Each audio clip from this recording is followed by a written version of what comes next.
বুধবার মোহনপুর বিধানসভায় রাঙ্গাছড়া গ্রাম পঞ্চায়েতের গোরপাড়ায় এক স্বাস্থ্য শিবির অনুষ্ঠিত হয়। ত্রিপুরা পাওয়ার ট্রান্সমিশন লিমিটেডের প্রথম কার্য দিবস উপলক্ষে এই অনুষ্ঠানের উদ্যোগ নেওয়া হয়। অনুষ্ঠানে স্বাস্থ্য পরিষেবা সহ কম্বল বিতরণ করা হয়।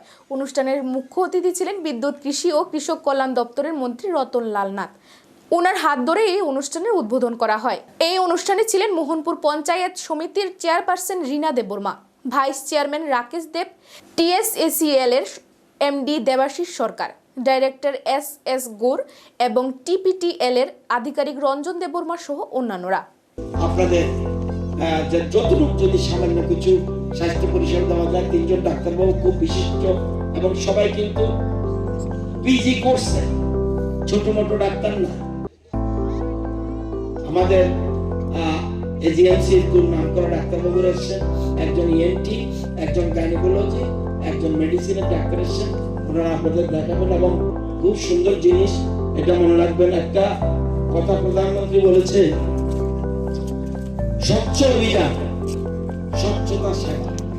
আমরা জানেন পরিবেশকে স্বচ্ছ এবং দূষণমুক্ত রাখা আমাদের কর্তব্য, এবং যে জায়গা যত বেশি পরিষ্কার, যে জায়গা যত বেশি পরিষ্কার, তারা তত